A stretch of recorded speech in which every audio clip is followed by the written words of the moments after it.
Good evening, everyone. My name is Avi Amon Patt. I'm the director of the Center for Judaic Studies and Contemporary Jewish Life at the University of Connecticut. And it's a pleasure for me to welcome you this evening to the next installment of our series on ALEPH 2021 on Jews, Judaism, and the Pursuit of Social Justice. Tonight will be a very special program, a Zoom theatrical performance with our three wonderful special guests who I will not spend our time introducing them because they will be introducing themselves. I would just request that for everybody who is here for the program to remain muted during the program, and then there will come a point with audience participation where you will be asked to unmute. So without further ado, it is a great pleasure for me to turn over the stage or the screen to our performers, Kendell, Rebecca, and Avi. Thank you. Thank you so much. So excited to be here, and thank you everyone for coming. Hi, Mom. Hi, family. Hi, friends. Hi, Boo. It's so good to see you and many people I don't know as well. I'm Rebecca Samanga-Frank. I am a writer, an actor, a director, a sometimes filmmaker, and a poet. And I work a lot in the theatrical space, especially around new works in New York and regionally. And I am currently Zooming in from Tulsa, Oklahoma. I pass. I'll go. My name is Avi Amon. I am a composer and sound designer. I work in film and theater and dance, and who's ever trying to make something cool, I'm around and ready to collaborate. And I'm calling in from Seattle, which is not where I normally live, but it's where I currently am. And it's lovely to be here. And Kendell, I'll hand it over to you. Hello, everyone. It's so wonderful to be with you again. Some of you I recognize from the last time I was here with Rabbi Stephanie Resquet of JTS. My name is Kendell Pinkney. I am a rabbinical student and a theater maker when I'm not doing all things rabbinical student, that is. And yeah, I love theater, been involved in theater for a while. And one of the great things that I get to do is find ways to bring Jewish artists together to look at the texts of their heritage and find ways to connect that to their work in hopefully meaningful, generative ways. But yeah, that's enough about me. Kick it back over to Rebecca. All right, and I also wanted to thank Avinoam and this space, ALEPH, and all of the sponsors and supporters for creating this space and inviting us to share in it. So we're going to jump right into our piece. What we're going to share is called Not All at Once. It's a personal monologue that I wrote this summer in the wake of George Floyd's murder.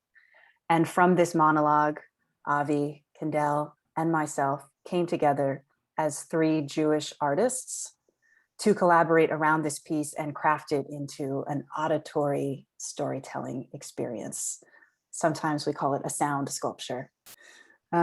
Please, if you have them, put your headphones in to have the full experience in all of the sound, and we'll see you on the other side.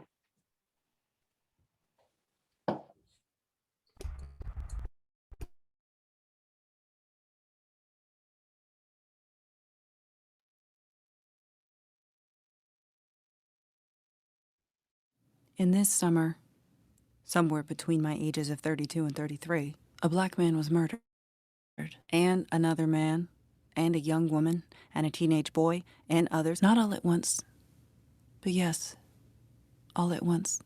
Suddenly, a Black man was dead, and everyone cared. Van Jones said that. I didn't say that. Fine. At least it felt that way, that everyone cared. It felt like we were a we, and we were mourning. I can't remember a Black person's death having a true impact on me until adulthood. Is that true? Not until this viral age of video, of hashtags? Is that possible? Of course it's true. Of course it's possible. I was too far away in a mostly white and white Jewish world to know my own skin or feel these losses.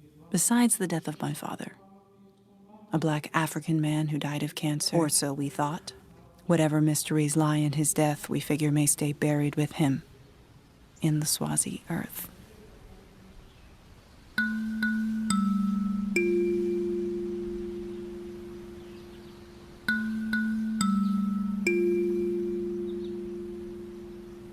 His country as veiled to me as my country is elucidated with bright artificial light.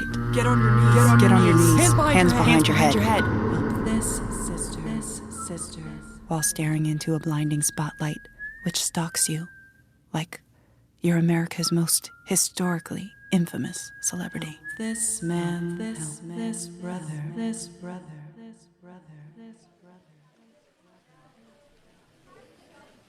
In this summer, too, I sat outside a cafe with two friends in Pensacola, Florida, not long after George Floyd's death, sharing tears and anger over his murder and all the murders when I saw a man across the street, sort of wandering forward. He looked vulnerable.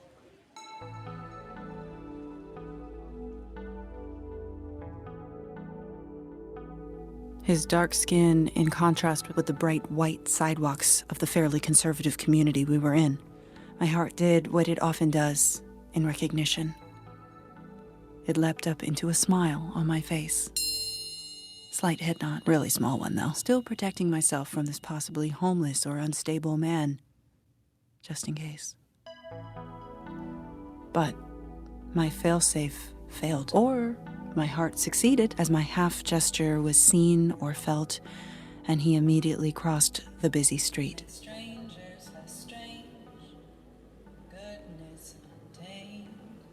He came right up to us, not close enough to have to address him immediately, though we and everyone around us was now on high alert. We did the thing where one pretends as if nothing has changed. He started talking to himself, or to us maybe. Something thick, rough, and unintelligible. Damn. My heart sank. This brother really is so far away. We don't even speak the same language anymore. I felt like shit. I had summoned him, invited him by acknowledging his human existence, and had zero to follow through with. Should we order him some food? I whispered to my partner, but he was clueless too, and I was angry at myself for letting fear stall me by asking a question I already knew the answer to. It is to share your bread with the hungry, and to take the wretched poor into your home. I contemplated ordering anything off the menu, also how we'd sustain this unpredictable energy coming from this man's possible mental illness or from drugs, maybe. Either way, I didn't blame him. I knew we, society, had done this to him. I knew this without anyone needing to prove it to me. But before I acted, a man came out from inside the cafe and started speaking loudly. "Can I help you?" Shooing him away. "Look, man, you can't be here." That sort of thing. My heart disappeared, just swallowed up and left my chest empty, reverberating in the inane profundity. Now, a white man was protecting us, his black patrons, from this black man threatening the comfort of our vegan-friendly lunch.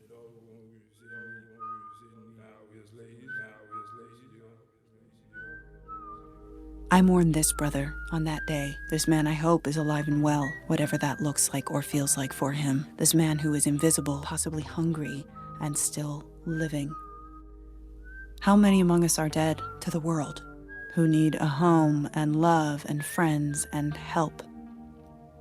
How many are killed off, ignored, erased as kids, as teens, as adults, in one's most vulnerable moments, erased in size, desire, aspiration? Denied access to safety and success, to the point of mouths forming new and rough speech, which can only be understood by the voices inside of one's head. So loud, without other sweet voices from people on the outside to quiet them.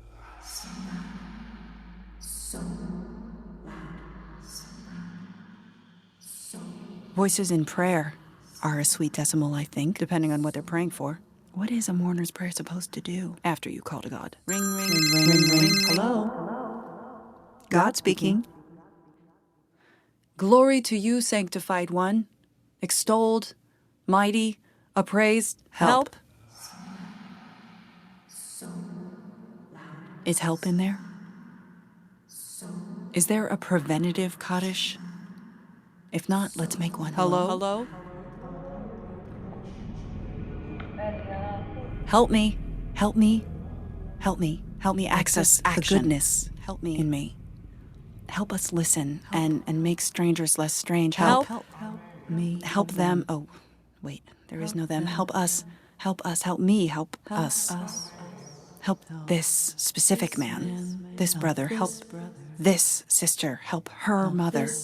Help my mother. Help is a prayer. I know. All by itself.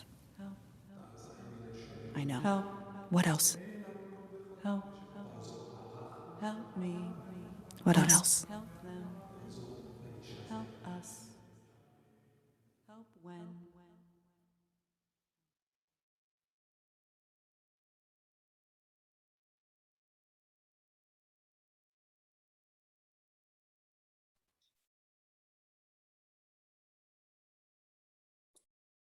We invite you, anybody, to add to the chat anything that's resonating for you in the style of just words, sounds, thoughts, images that we can reflect together.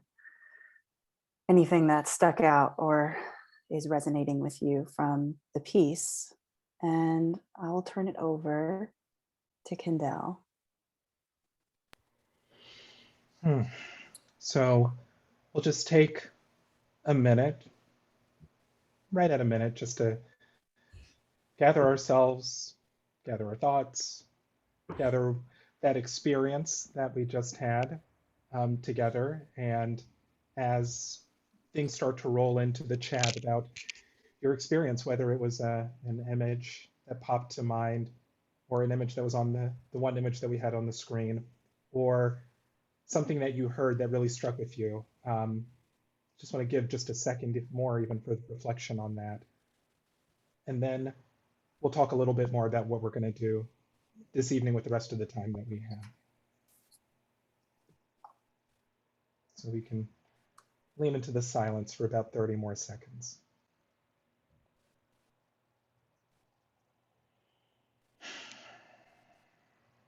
Preventative Kaddish.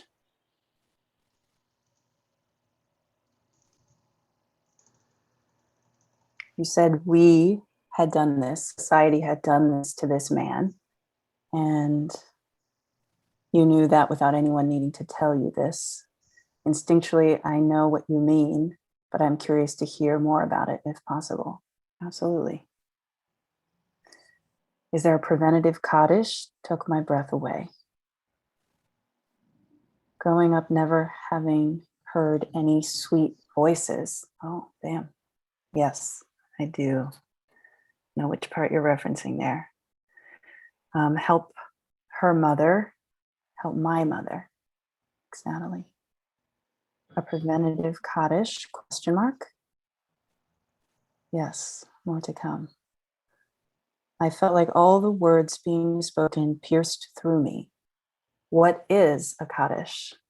You've come to the right place. You've come to the right place, my friend. Absolutely.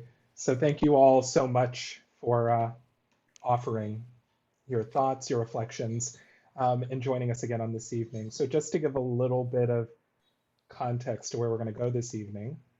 So we just listened to the first iteration of this piece, Not All at Once. And for about the next half an hour, maybe a little more, maybe a little less, Rebecca, Avi, and I are going to have a little bit of what I call a trivruta. So for those of you who have been in many Jewish spaces, you're probably familiar with the term chavruta, which is often where two people come together in order to look at a text and kind of pierce its meanings and dig deep into the text. Well, there are three of us, so I call it a trivruta. We're going to have a little bit of a conversation about our process and kind of the shachlavataria, the give and take, the back and forth that led us through the process of creating this piece. Then we're going to have a little bit of time for some Q&A, as I imagine you all will have some questions. And then, as a way of reinscribing the work that we did here, we're actually going to play the piece again. So that way you have a sense of not only where it is we took our inspiration from, but you have a chance to actually weave that back into the text and the performance. There will also be a moment for you to get involved yourself, and Rebecca will explain that later. So with that all being said, we're gonna launch into a bit of our Tribruta time. So, Love that term. I know it's working. It's working for me. Yeah. And we'll return to it's these nice one. questions that came up in the chat then. I just wanted to say that. Absolutely. Yeah. And if there are questions that arise during it, feel free to put them in the chat, and hopefully when we are able to open up a bit more expansively for Q&A, we can also get to those as well. So there is a thing that Rebecca said early on about approaching this as a personal monologue, and that this was a monologue that she wrote during the summer. One of the things that we did as a group was we actually approached Rebecca's piece as Torah. And what exactly does that mean? Sure, I'm sure that a lot of us have a sense of, oh, well, Torah, that's Holy Scripture. Those are the first 5 books of the Bible. Or it's a particular way that you might inquire and study.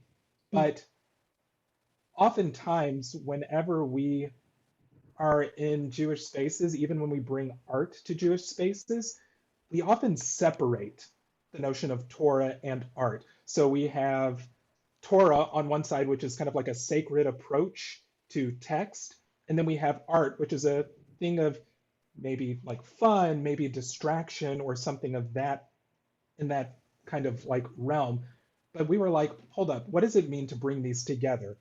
Now, there are plenty of wonderful arts education and Jewish studies programs around the world that kind of bring those things together, but often the art is used in service of education. Well, the 3 of us are artists at our core, so this idea of having like art being ancillary to education, there's something that doesn't quite sit right. So the question that kind of struck me as we started this process together is, what would it be like to treat Rebecca's text as Torah? Meaning, like, what would it mean to put that at the center of this holy process and to take it as if it were inviolable, as if it was giving us some deep sense of wisdom that we could learn from? And then what quickly developed from that was, oh, well, if this is Torah, then all of our commentary is Talmud. Now, I don't want to assume that everyone knows the Talmud, so if you will permit me a very nerdy minute and a half, I'll explain it a bit more, and I will explain it on screen. So one moment as I look to share my screen. Okay, here we. This is going to be an excellent minute and a half. I can vouch. I know. I'm like, I live for this. I know. Okay, so what we have here on the screen is a page of Talmud. What is Talmud, do you ask? Well, it just so happens to be that it is this compendium of like rabbinic commentaries over many generations and centuries on a core text. So at the center right here, where I'm scrolling around with my mouse, that is the base text. That is the Mishnah. It's a series of just like very pithy rules and regulations. In fact, you could even think like how you might, especially if you live in New York, you might be like, oh, you step onto the subway and it says stand clear of the closing doors, or no crossing between trains, there might be a fine. Okay, so that's kind of like Mishnah. It's very dry and very directional. Then you have this next layer, which is Gemara, which is rabbinic commentary on how is it that we apply this holy primary text. And then you have Rashi, a medieval French commentator who comments on the Gemara and then comments on the Mishnah. And then you have more and more commentary. And it's just like this, it's like nesting dolls. you know? It's Mhm. like this sense of everything comments on everything, and it builds up this rich set of associations. So I loved how I felt when I first heard Rebecca's monologue, and I was like, oh my goodness, you're totally speaking the language of Torah. And I immediately want to comment on that and build out all of these layers of ritual around it. So that's kind of the approach that formed the basis of how we got into that. And now that we have that very nerdy, semi-technical thing out of the way, we can actually go more into the creative process of how this came together. And so, Rebecca, your words are our Torah. So take us into, yeah, how this came up for you.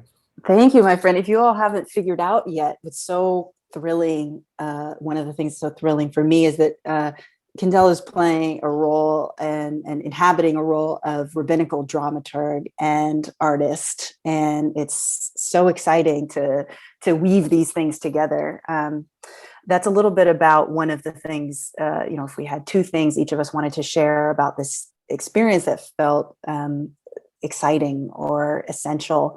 One of them is, for me, the perspective of a writer, is this elevating the everyday experience into Torah, into sacred, into an experience that's worthy of, going back in and looking more deeply and really questioning and expanding it out.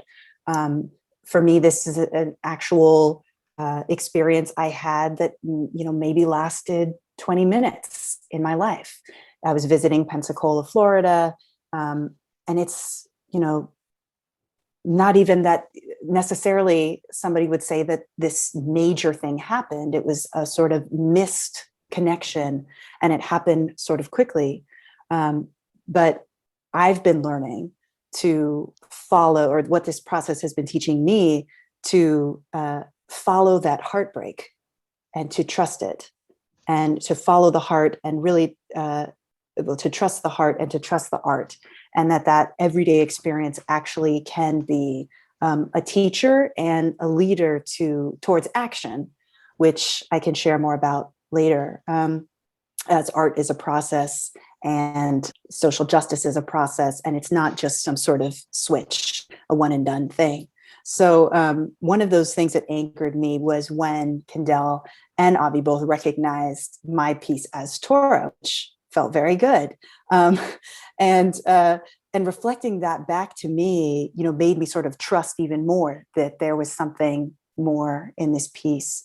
And again, as a writer, feeling like, okay, I've written that thing and it's maybe something I share, but it sort of dies.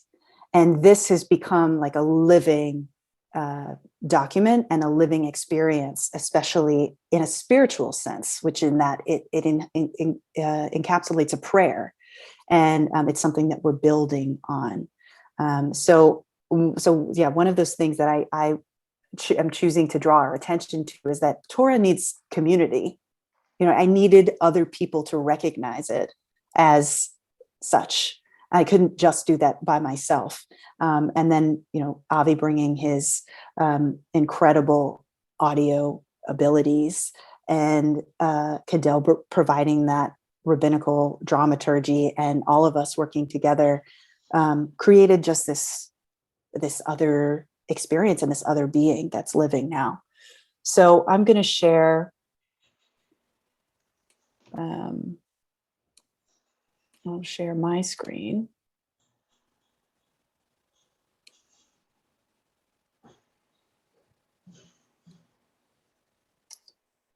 Okay. And here we have what happened when Kendell introduced this idea, as he just did to you, about Talmud. And I took the text, which was a big chunk, and I had this amazing opportunity to look at it again from the perspective of a main text and commentary, which I hadn't heard my own piece in that way. And once we talked in this way, I was able to hear commentary a lot of sort of added parentheticals and other bits of information that I had all jammed in there and felt like one big thing. But once, we spread it apart and had this framework with which to look at it, it became very interesting to me.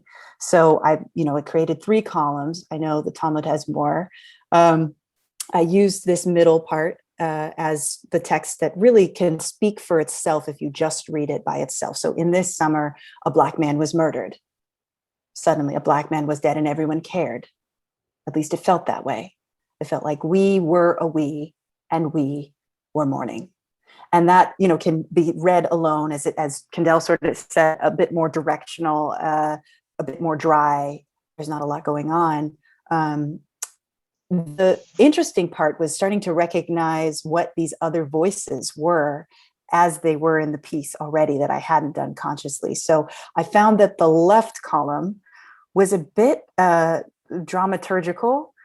And, there's some examples of this where I find it necessary to provide more context. For example, I, go into this bit about my dad being the only Black man I can remember mourning for, which really surprises me.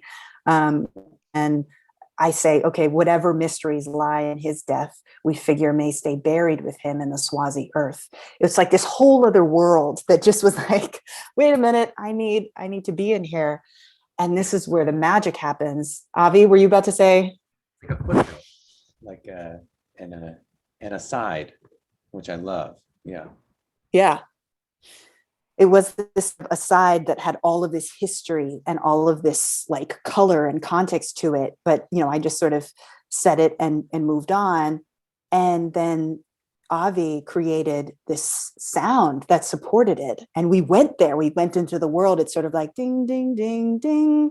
And all of a sudden we enter this space, because of course that's part of what I'm bringing as how I see the world and this experience as it's unfolding. The right side, I found to sort of be my Black conscience a little bit. It was a Blacker voice. It held me more accountable to things. Van Jones said that, you didn't say that. It was like calling me out a little bit, which I thought was interesting. It also, if you can see, there's certain bits that are just like a Black person or a white Jewish person, white Jewish world that I was in. Growing up. There's some other examples. This brother really is so far away. Like it's relating on a bit of a different level. And that was helpful for me to see in terms of why I put what in each column. So yeah, that whole process was very, it was like I got to experience the text anew. And it was a jumping off place for us to work together, the 3 of us. I want to pass it off there to Avi. Yeah, I'm really glad that you spoke about the separate layers, Rebecca, because, and as Kendell, that you said before, in this way, instead of, at least in my experience with how art intersects with Judaism, it feels like a final commentary on everything that has come before. And in this case, placing it as the center and then using what would be the Torah or the sacred text as the final commentary, as you can see on this even 4th column out there, was really exciting to dive into in that way. And I think it is kind of a model for how to make art it's not reinventing the faith or Judaism. It is diving into like a new core, like adding to it, but from another direction. We're living on Zoom right now. We're living in different spaces, but we're still connected in a way. Like, how could we anticipate this? So in that same way, it's like, how could we anticipate, how could anybody anticipate anything and like look at one thing only from one direction as opposed from multiple directions. So once we pulled it apart, that, as you can see, like there are these spaces that appear, and that is, I feel, where we leave room for breath and sound and music to communicate mood and intention and emotion and tone. Because as I'm sure everybody can attest to, I'm sure there's like a song or a musical moment that you can think of, whether it's a classical song or an R&B song, or even a moment from like Saturday liturgy where you're like, I hear that and it just takes me to this specific place. It reminds me of being in shul when I was 10 years old. It reminds me of my first dance. It reminds me of being on a road trip to Tulsa or something like that. So using that as using that toolkit to kind of transport us to these various locations, whether they are Africa, or whether they are the cafe, or whether they are to this astral plane where there's like a God speaking to you, or if it's inside your brain versus outside your brain.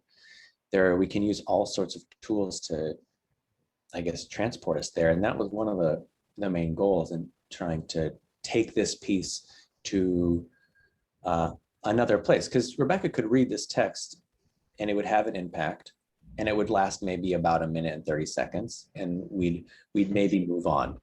But I think the goal here, and Rebecca, I think you spoke about this really beautifully, was like, I think the goal with arts and social justice for us is not so much like a reflection point, but as an action point. And I think to get to an action point or an inflection point towards action, we need to feel things more viscerally. And I think sound can help us do that. So one of the sound and music really brings that out.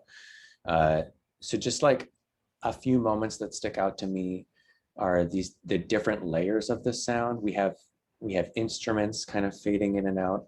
We have the voices, and it's all voiced by Rebecca and Kendell, doing all sorts of things. And the various ways that like the sound comes from the body in the same way that this text comes from Rebecca, in the same way that this emotion, this feeling, this urgency towards justice comes from all of us. So to have that emanate from them as the core was kind of the foundational movement for it. And then some of it beyond that is, I guess, just aesthetic. Do we want to set the scene beforehand, or do we want to comment on it afterwards? And I think on your second listen through, some of these things might peek out in different ways, which I feel like is always the goal. It's like, how can we listen again? How can we listen to this again and hear something new? And I guess I'm speaking in allegory for everything in our life, right? How can we hear something like, or see something, or approach a text or a problem or something again, and hear something and see something new? And that for me was the second kind of guiding principle into like building these layers of depth here. It's a lot to take in on a first listen. I will totally admit that, especially over Zoom, where it's like, what's happening? What are they saying? They just started, you know. So like having a chance to like dive in, that is the work. So like that is the work, to re-listen, to reapproach, and to redo, because it's never like a final chance, right? Luckily. So yeah, for me, those were the two kind of big ideas in how I approach this beautiful text from Rebecca. And then, you know, all of this it's not kind of one direction where like Rebecca sends it to me, then I do my thing and I send it to Kendell. It was many pronged, as you can see on the side here. There's all sorts of people making comments. That's the newest portion of the Talmud still being written. And, you know, to head us in that direction, I guess I'll hand it off to you, Kendell. Sounds good. And I am going to share from my screen. So going back to the same ritual text though that we've created here. I mean, I think I say at the end of every single session that we are together, to Avi and to Rebecca, I think I'm a better Jew now because I've been here with you all. And so like, what do I mean by that? I mean like, okay, I'm a rabbinical student, so there's at least something kind of serious about my approach to the study of Jewish texts. But if I'm going to be real with everyone, there are so many parts of studying Jewish texts that can just feel inaccessible, impenetrable, irrelevant. And as much as I try to bring myself up to this goal of just moving through and studying, it's really hard. It's really hard unless you have a community to do it with. And so when I heard this piece from Rebecca, who is just one of my favorite writers in general, I was thinking, oh my goodness, this, like I just had this feeling, this is Torah. So what exactly did that mean for me as a rabbinical student, but also as a musical theater writer who has kind of trained in that, who's trained in that. So in listening to the text, instead of putting the very Jewish text that I study day in and day out at the center, I was listening for the voice of Scripture inside of what Rebecca wrote. I was listening for the voice of tradition inside of what she wrote. And there's plenty of it in here. So to go to one piece here, let's see. Well, first thing, I was just so moved by the fact that Rebecca was so honest about her experience of encountering this man who was, in bad shape. And she has this urge to reach out to connect. And then there's also this pulling back at the same time and this internal kind of like struggle that goes on inside of her. So I was deeply moved by that. And I was like, okay, where in Jewish text are we kind of finding some of these themes? So for example, right here, should we order him some food? And so I was like, oh, okay, interesting. And my mind immediately went to, and so did Avi's, that it is to share your bread with the hungry and to bring the homeless poor into your house. Well, it just so happens that when we were kind of getting deeper into this, we were approaching Yom Kippur. So we had this whole idea of like fasting going on and, kind of really being introspective and looking at our lives and thinking like, oh, okay, how do I want to, move into this new year? And so I was immediately struck by the contrast between we're approaching this moment of fasting. Here's this person who is hungry. And I was like, okay, what about the Haftarah, which is one of the readings that's often done in Jewish services on the prophets? What about the Haftarah for Yom Kippur? So when Isaiah, in the book of Isaiah, it says, why when we fasted did you not see? When we starved our bodies did you pay no heed?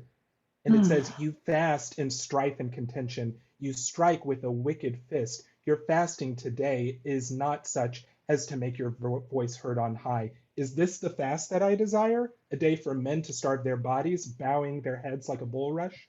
And it goes on to say, no, the fast that I desire is for you to untie the cords of the yoke, to let the oppressed go free. So I was just in this place of hearing that exactly in what Rebecca wrote. Rebecca saw someone in distress. She thought, should we order him some food? And she whispered it to her partner. And also came to this place of knowing like, oh, I already knew the answer. The answer was to actually reach out, to make a connection, to feed someone who's in distress. And yet it's never that easy. So I really loved playing around with that contrast. And as kind of like an artistic note on top of that, I immediately thought, okay, well, if the Haftarah for Yom Kippur is speaking to this, let's not simply like quote scripture, let's actually sing it. So then I went and recorded in my very, very tiny closet the actual Haftarah from Yom Kippur. And I sent that over to Avi, and Avi found ways to weave that into the action that was happening in that moment. So this is all stuff that's just really building in a natural way. And I think a final thing that I'll say before kind of just opening it up for us to kind of comment on each other's processes is that I think that often there's this notion of kind of like, oh, they're the genius like artists who are kind of sitting alone and crafting, crafting alone in their hovel or something, in the middle of nowhere, Brooklyn. But often one of the best theatrical experiences for me are experiences that actually kind of parallel the Jewish study process. So the Chavruta, the Trivruta, there is a process of making theater called devised theater, where a group of people come together, get in a room, they maybe have an idea, they maybe have some research, but they just throw stuff up against the wall and respond to each other and see what fits and see what sticks. So I would say that in many ways, our process really reflected that kind of really beautiful back and forth. And it's nice to have an artistic process that seems that it also mirrors the study process, that when it's working, it's, in the best way possible at JTS. I'm like, oh, I'm so alive, I'm so connected. So those are just some of the thoughts on this creative process to share. But I also want to throw it back to Rebecca and Avi. Like, one of the things that I often said was like, oh my goodness, I feel like I just had this moment of touching on something transcendent. I'm curious to know, what were the moments for you where you felt like, I don't know what's happening, but we're touching on something other, something different is happening in this process? I have one, Rebecca. Yeah, go for it. I think for me, one of those first moments, I think beyond the discussions, was when I got the recordings from you both. And I started to pull those recordings into my programs and cut them up and just start to create the layers and finding these little melodies within the phrases that you already gave in the language, Rebecca, like having those. It's totally that kind of experience where it's like, you don't know what's there until you know what's there. You don't know what's in front of you until you open your eyes anew and see it. And that is it's like such a moving experience, of course, in this localized moment, but like, I think about it all the time. I mean, how many times can you walk down the street and be like, that house is there? I had no idea, like, That's how I feel about a pizza place across from like my building that opened up like how did that happen? Absolutely. Yeah. And how beautiful, how wonderful is that we can have new experiences even when everything in our life seems like a version of something that has happened before. And so having that opportunity with this text was one of those moments for me, for sure. Yeah. I want to highlight a little what I was alluding to around the process of art making leading to action, if I trust it, if we trust it, and some of the magic that happens along the way, which is like one, being in community and community recognizing, oh yes, this is important, and here's this thing that adds to it. One of those examples is, I had this experience that a lot of people have had, which is like, there's somebody who maybe was in a different mental capacity than I am in, who maybe was on drugs. They also were a dark-skinned Black man in a very white conservative community. And George Floyd had just been murdered. Top of mind is how can we safely interact and help this person without, if they need help, without necessarily calling the police. I mean, these are things that are always kind of circulating in my mind. And really more than that, at that particular moment was, I made this slight nod of connection, of connecting to someone's humanity. That's just, again, following my heart. And then they responded, and I had nothing to follow through with. So that led me to a place of feeling like my hands were empty. I had nothing more to offer, and I failed in that moment. So to take and make art out of that failure and be able to then be part of a process that both says, oh no, let's look again, as Avi's saying, and create a moment of, my sort of black column was saying, maybe he wasn't speaking to himself, maybe he was speaking to us. We just couldn't understand. How did this person get to the point where we're not speaking the same language anymore? Have they been rejected in this and that way? And it feels so systemic and so large that I feel like I can't do a damn thing about it. So that's what's so frustrating. But the art creates this much more space to get back in. And so one of those moments is when Kendell used the Hebrew text and Avi uplifted it so that became part of the language that this man was speaking. And you could really recognize him as an Elijah or as the stranger that you're supposed to take in. He's speaking, you may not understand him, but there is something sacred about him. And we need to honor that, his humanity. So for me, when I hear that part, because I felt very nervous about how are you going to give voice to somebody who's speaking in a way that I described as something thick, rough, and unintelligible, in a way that feels holy and full of this art and also true to the actual experience. And neither of them were there. So that was a high moment for me. And I just want to connect it to what I alluded to was like this process of feeling like I never want my hands to be empty again. I want to feel like, because I have this awareness and this call to action from inside, this prayer, in fact, that it's happening in my life. I became more aware that the very next time I was in LA and I came into contact with a young Black man who was in some sort of mental distress, and he was shaving off his hair, but was using a knife and was shaving pieces of his head off, his scalp off, and bleeding in the street. My heart broke, and I felt like, this is someone who needs help, and I don't know how to help them. So I need help. I need help to direct me, help me, know what number I need to call other than the police to be able to help this brother. Help me so that when I'm driving around Tulsa, I've got things in my car that I can give when that person knocks on my window and asks, or I see them on the street. And some of that came from my training from my Jewish mother.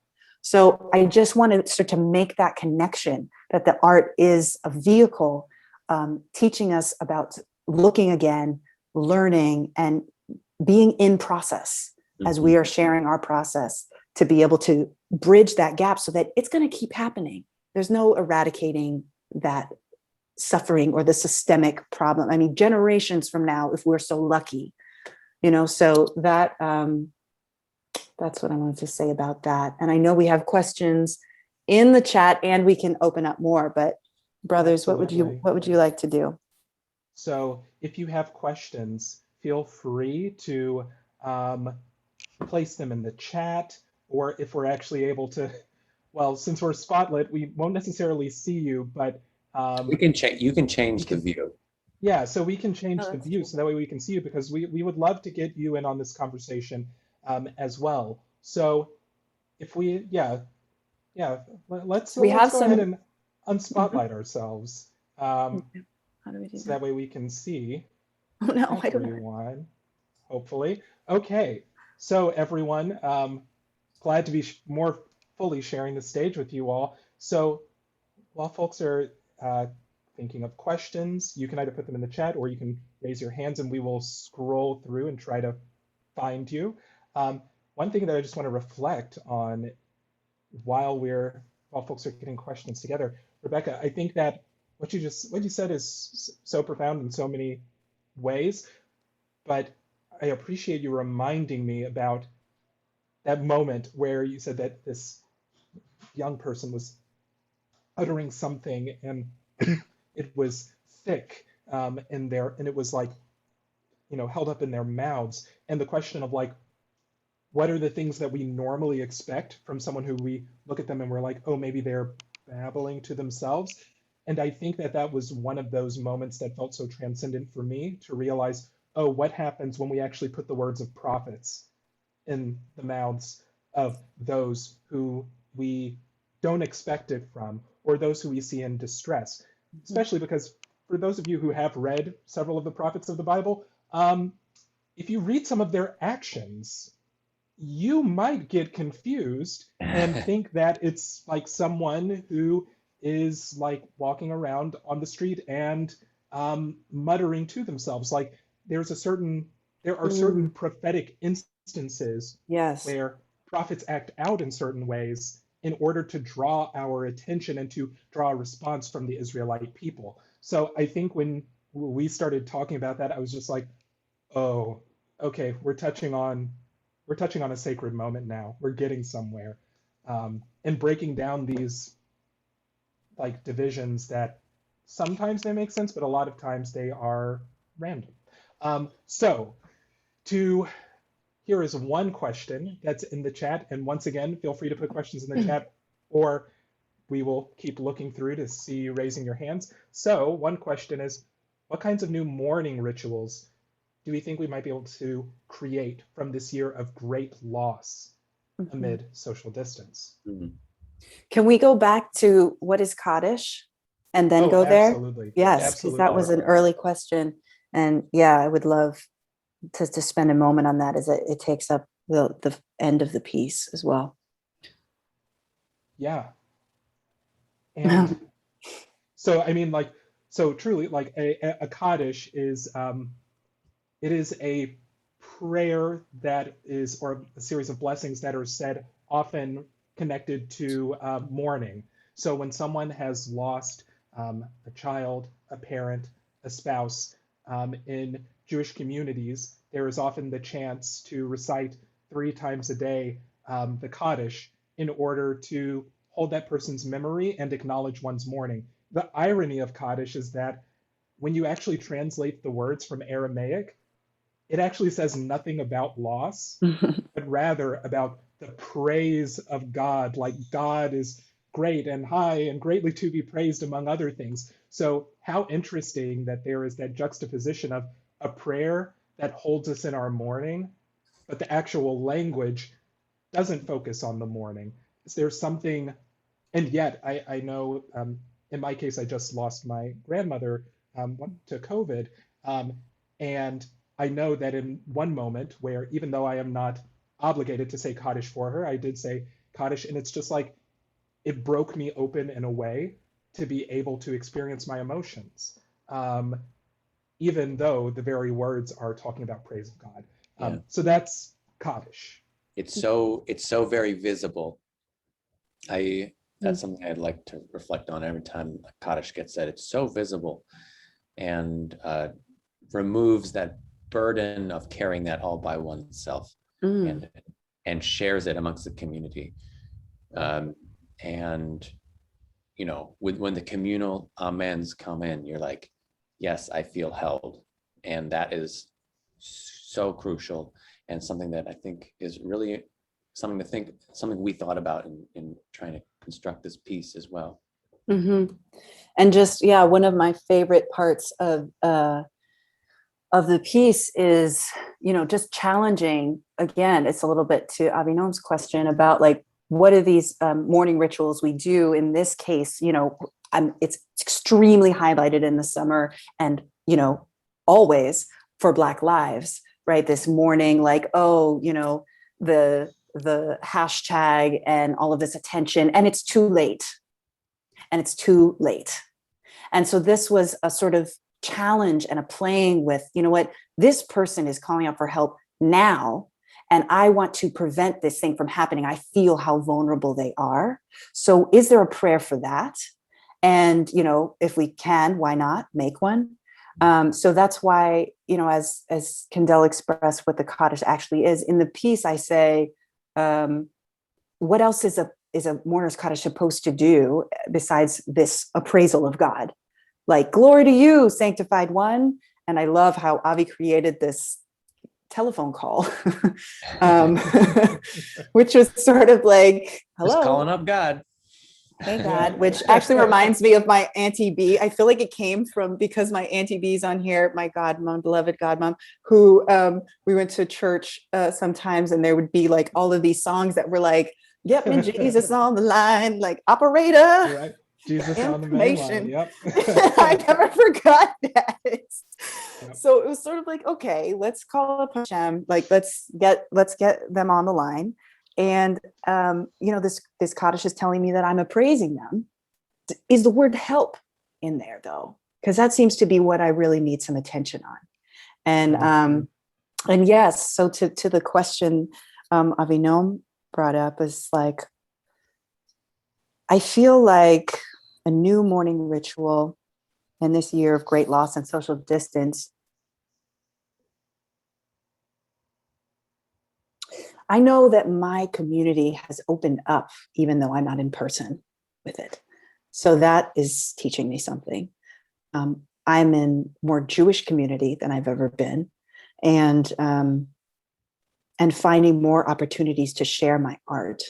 So that has been certainly creating new rituals in this time of a social distance and of such a massive loss in this pandemic and the pandemic of racism, that people have become more hungry and curious for, in this particular community, Jews of color, Black Jews like myself, and our voices, and that has created new connections and new rituals over this distance.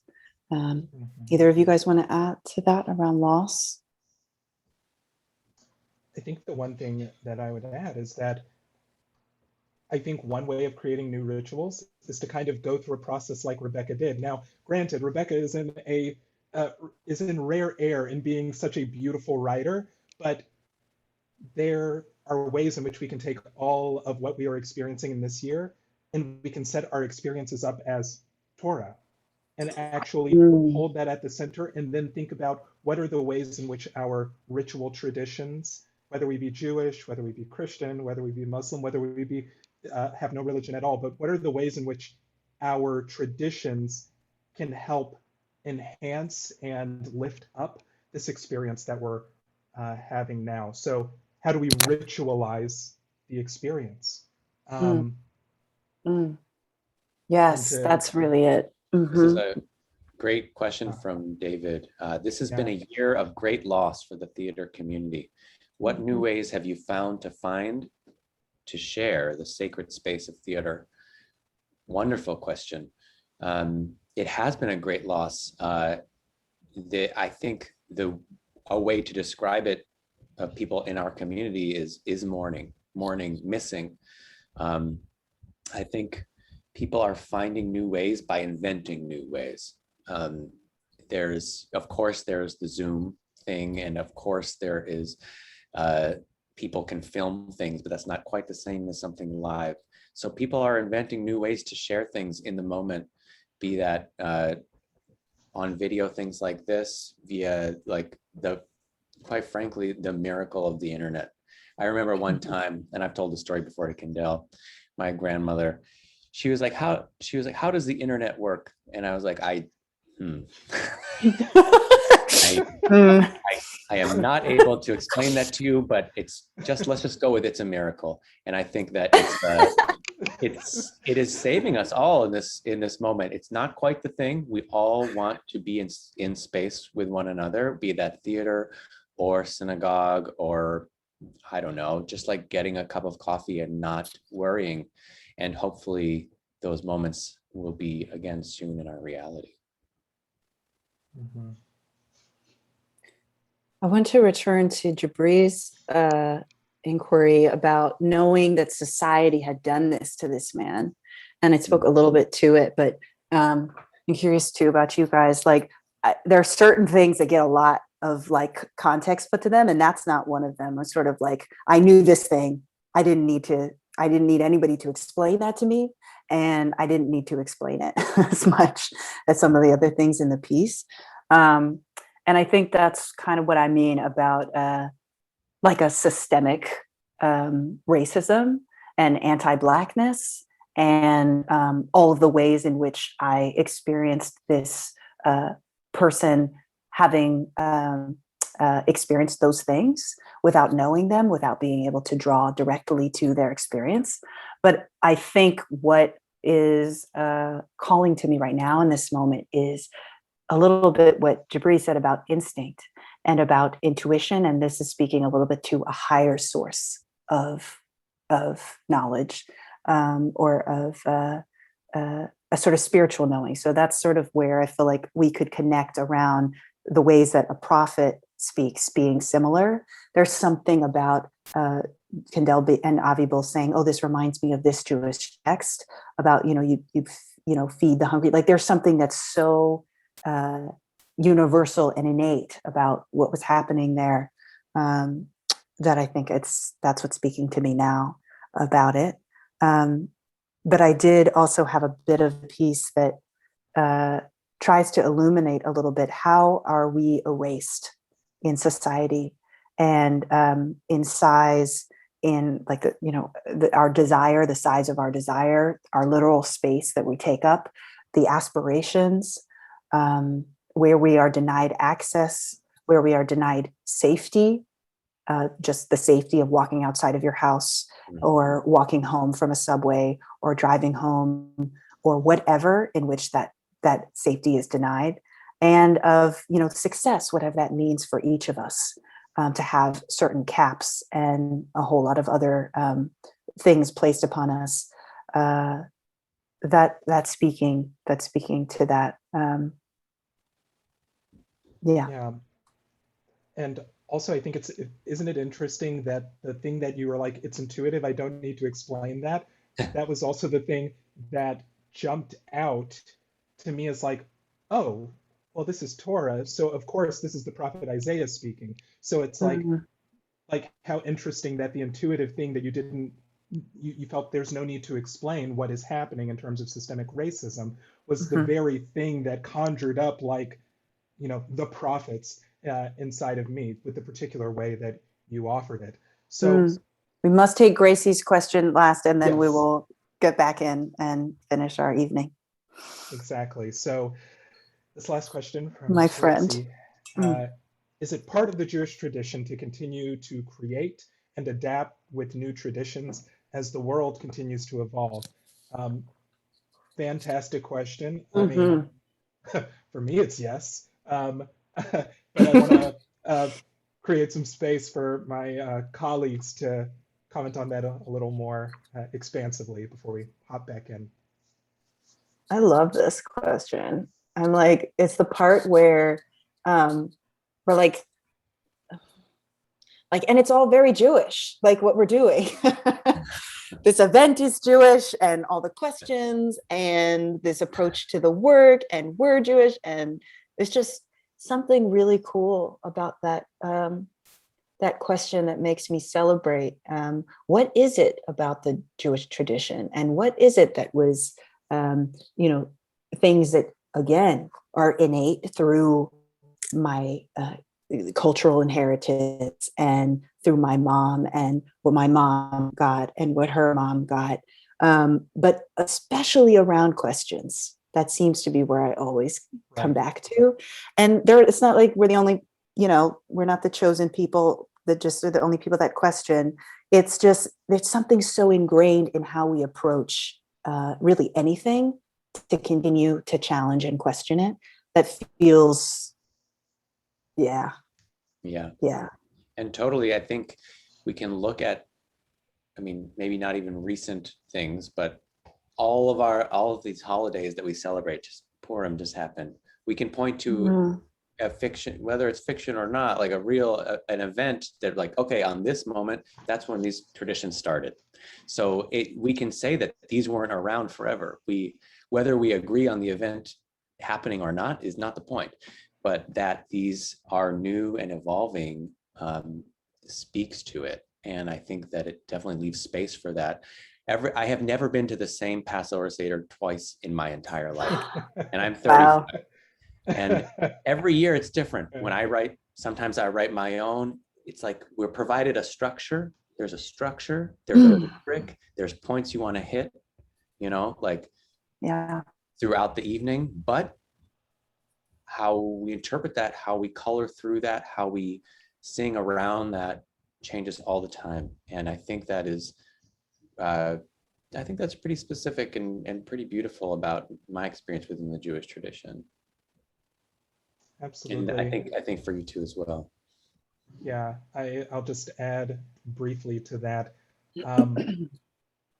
What's really interesting about the Jewish tradition is, depending on who you ask, some might point to it and be like, oh no, it has been this thing from time immemorial, there has been no change. But, you know, part of being at JTS is they take us through the entire textual critical process where we kind of look at texts and we actually look at the seams and we actually see the ways in which traditions build one on top of the other. So yes, traditions change and they evolve with the world, and it's a beautiful thing. And it's lovely to now be in more spaces where artists are invited to be part of that process, and be able to contribute their insights, their skills, their deep Torah to add to that. So I really love that question, and it's it's one that comes up for me quite a bit. So folks, thank you for your questions. Thank you for your engagement. We are going to do one more pass through, not all at once. And I'm going to let Rebecca set that up, and hopefully some of our conversation will let you hear certain things anew this next time around. So Rebecca, over to you. Yeah. Before we listen again, and again at the end, we'll be inviting some of your participation. But we wanted to welcome in some more of this embodiment in our own bodies, in ourselves, as we are finding that's so critical to bridge this gap between the art and the action. So a couple tools I've picked up. I'm going to invite you, and feel free if you want to come off of your video to join us. You can share your beautiful faces with us. Just inviting you to make yourself 10% more comfortable in this moment. For me, I'm going to adjust my seats and my camera, apparently. And I'm going to stretch a little bit. Then I'm going to breathe a little bit more. And forget 10%. Make yourself 30% more comfortable. Maybe you've been really uncomfortable right now in the last hour or so. And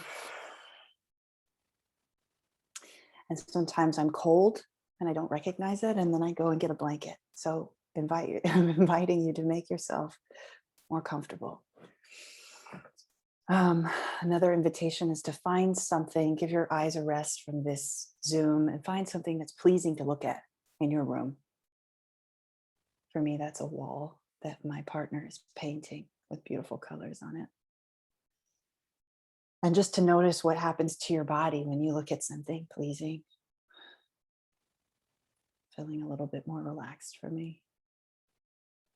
And a little emotional. Who knew? I'm breathing.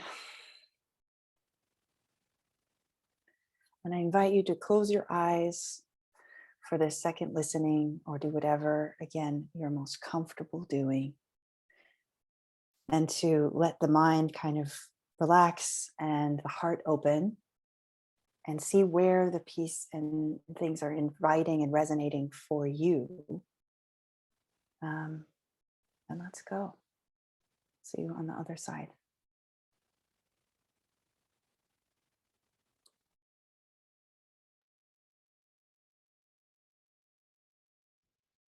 In this summer, somewhere between my ages of 32 and 33, a black man was murdered, and another man, and a young woman, and a teenage boy, and others, not all at once, but yes, all at once. Suddenly, a black man was dead, and everyone cared. Van Jones said that. I didn't say that. Fine. At least it felt that way, that everyone cared.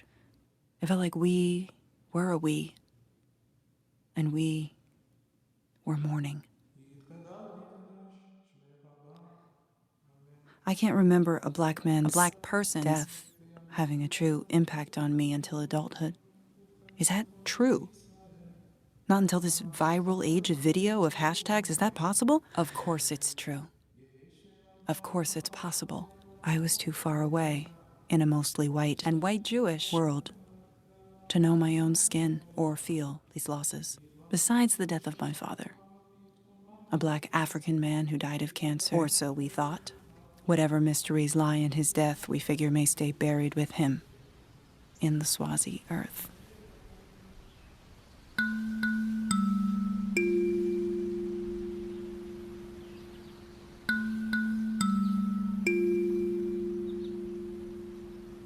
His country as veiled to me as my country is elucidated with bright artificial light. Get on your knees. Get on your knees. Hands behind your head. Help this sister, while staring into a blinding spotlight which stalks you like you're America's most historically infamous celebrity. This man, this brother.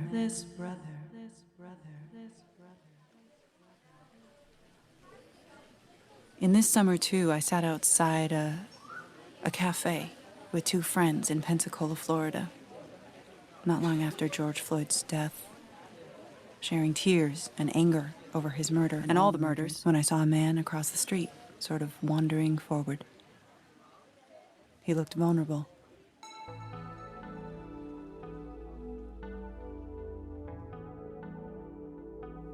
His dark skin in contrast with the bright white sidewalks of the fairly conservative community we were in. My heart did what it often does in recognition. It leapt up into a smile on my face. Slight head nod, really small one though. Still protecting myself from this possibly homeless or unstable man, just in case. But my failsafe failed, or my heart succeeded as my half gesture was seen or felt, and he immediately crossed the busy street.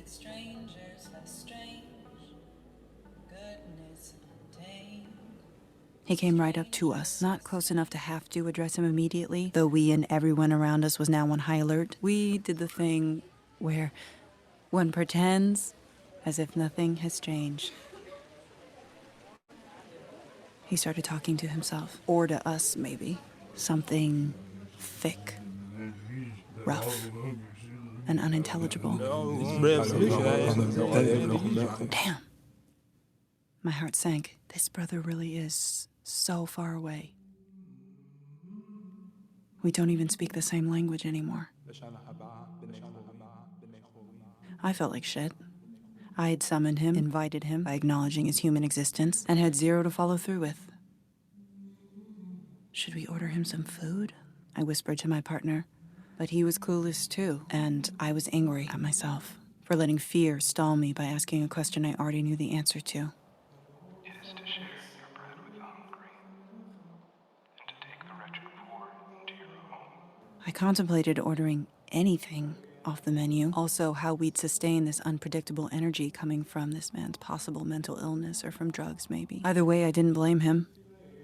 I knew we, society, had done this to him. I knew this without anyone needing to prove it to me. But before I acted, a man came out from the inside the cafe and started speaking loudly. "Can I help you?" Shooing him away. "Look, man, you can't be here." That sort of thing. My heart disappeared, just swallowed up and left my chest empty, reverberating in the inane profundity. Now, a white man was protecting us, his black patrons, from this black man threatening the comfort of our vegan-friendly lunch.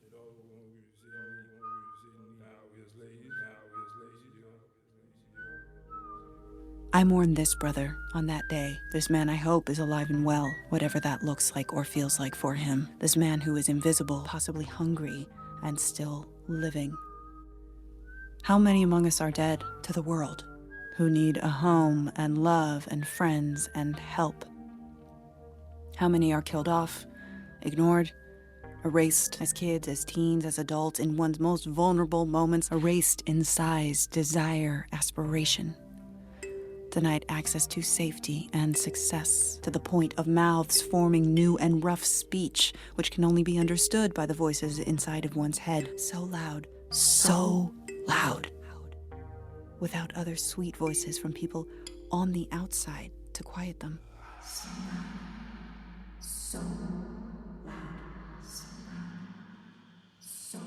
Voices in prayer are a sweet decimal, I think, depending on what they're praying for.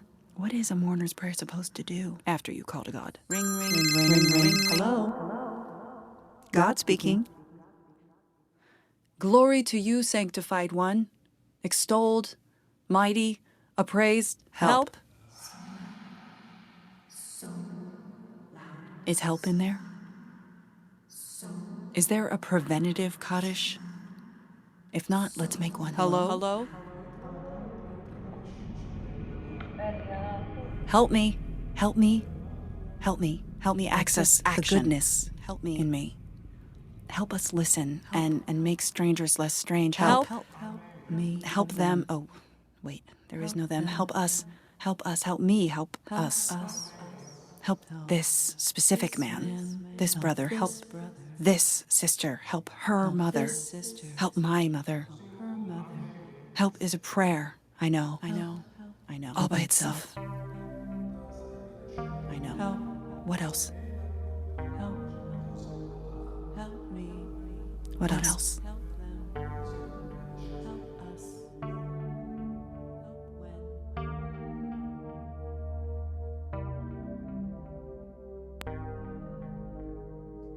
And now, in our living document, I'd like to add your portion of this prayer. I invite you to raise your hand in the participants column and use the help me or help us and add your bit of the prayer.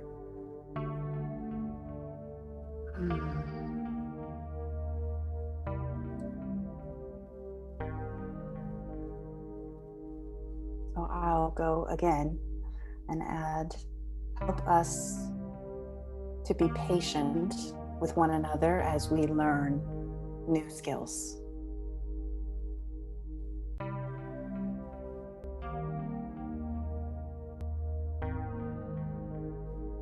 I see you, Gracie. Unmute yourself.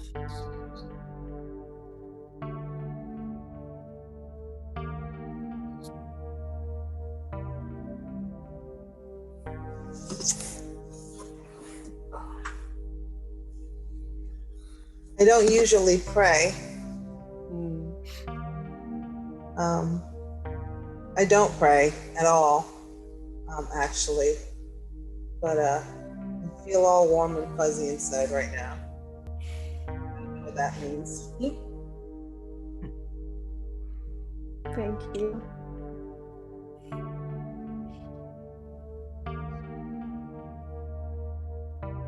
Anyone else want to add a help me or a help us? Oh, thank you. Good. Auntie B. Such gratitude, but what I pray is that we, community, us here, help one another. Amen. Amen. Thank you, Auntie.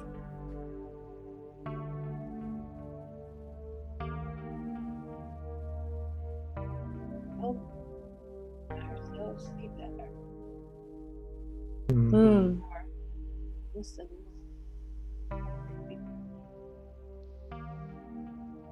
It was hard to hear. Did you hear, Kendell? You can repeat.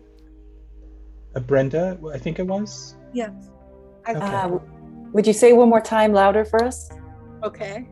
I said, I pray that we hear more and see more and feel more.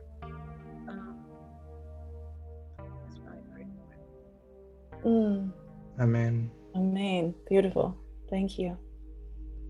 To add one of my prayers, I pray that we would not simply get frozen in the not knowing what to do because the work is so big. Amen. Nora Halpern. My cousin. Hi, cousin. I'll follow your prompt and just say help us. help me to stay proximate to the people who need our support and love, and help us stay on course towards positive change. Amen. Amen. Amen. All right. So good to see you. Yeah, everyone.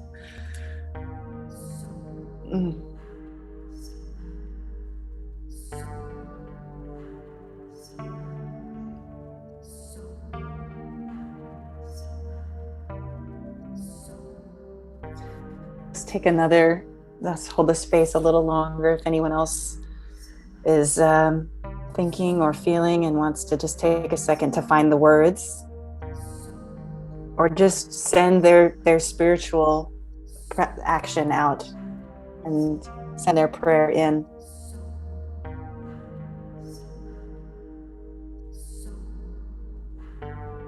Ed David. Help me to do what I know my heart really wants me to do. Amen. Amen. Beautiful.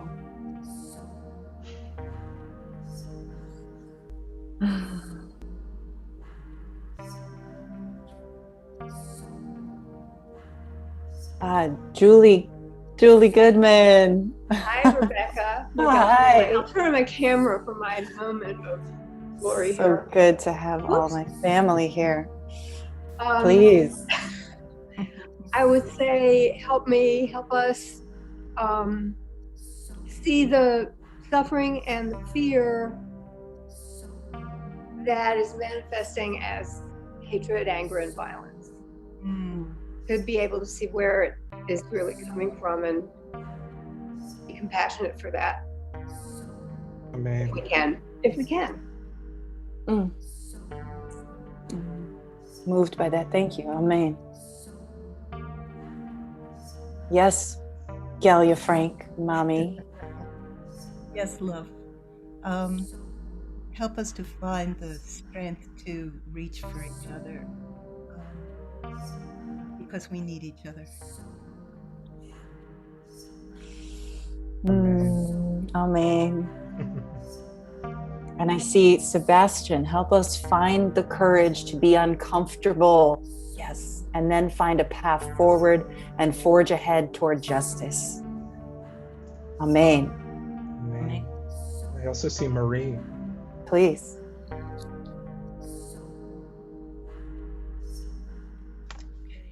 To help me to see a brother in that stranger, or a sister in that stranger, to hear that in my spirit, and help me to be that sweet voice that someone needs to hear, that maybe they've never heard before.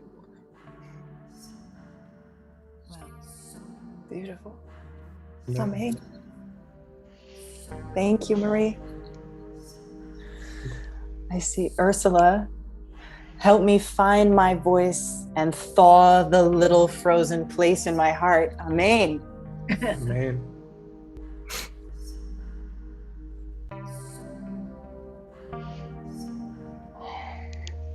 Thank you.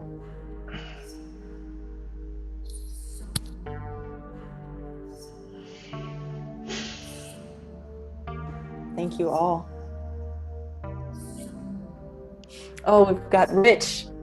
I love you so much. Okay, please. Help me be present to myself and others. Thank you so much. I love you.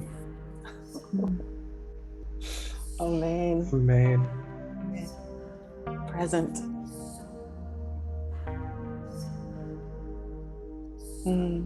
Thank you, cousin. Thank you for adding to this prayer and this document as it continues to grow, and your prayer will now be incorporated into this piece, which is why we wanted to record and add it officially.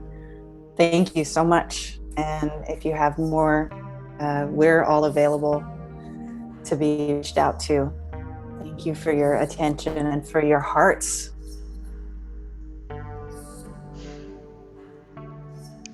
Thank you. And turning it back over to Avinoam. Wow.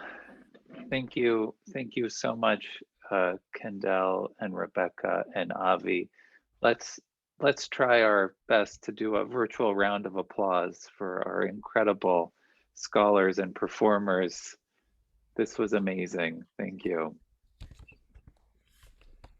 I think all of us feel that we were blessed to be able to participate in an incredibly powerful and transformative experience. And I can tell you that today, this was a day that I needed this. And so I'm very grateful to all of you for sharing this with us and sharing your brilliance with us and enabling us to come together as a community to learn together, to meditate together, to reflect together. So thank you again.